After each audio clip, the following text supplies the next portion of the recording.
সকালে আর্জেন্টিনার হয়ে অ্যাসিস্ট, রাতে ব্রাজিলের হয়ে গোল। শুনতে অবিশ্বাস্য লাগছে, তাই না? কিন্তু এটাই ঘটিয়েছে হোসে লোপেজ।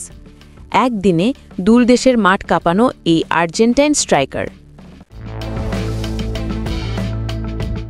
সকাল ৬টার দিকের ম্যাচ। আর্জেন্টিনার হয়ে প্রথম ম্যাচে নামলেন লোপেজ।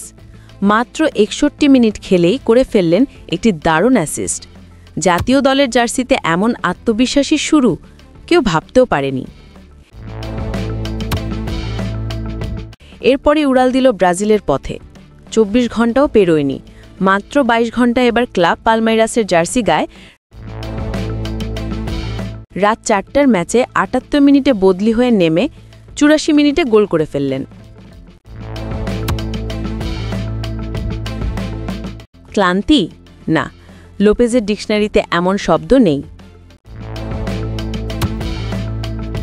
মাত্র ১২ মিনিটে 7.8 রেটিংয়ে খেলেছে। একটা গোল, ২টা শট অন টার্গেট, একটা কি পাস, ৯/১০ অ্যাকুরেট পাসেস অর্থাৎ ৯০%, লং বল একটি গ্রাউন্ড ডুয়েল ও একটি এরিয়াল ডুয়েল হেতেছেন। দেখতে দেখতে ফুটবল বিশ্বে নতুন নাম ঘুরছে, হোসে লোপেজ। আলভারেজের মতোই ফ্লেক্সিবল, শান্ত, pure goal hunter, striker, attacking midfielder, এমনকি উইঙ্গারও সব জায়গায় মানিয়ে নিতে পারে।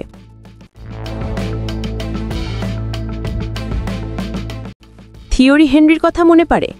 ক্লান্তহীন স্ট্রাইকার, ভিন্ন পজিশনে খেলতে পারে, ভিন্ন দলের সাথে মানিয়ে নিতে বেশি সময় লাগে না, গোল করে, অ্যাসিস্টও করে, খুবই শান্ত, বডি ফিটনেস দারুণ, কোচেদের পছন্দের, আর্জেন্টিনার পরবর্তী প্রজন্মের ক্লান্তহীন যোদ্ধা।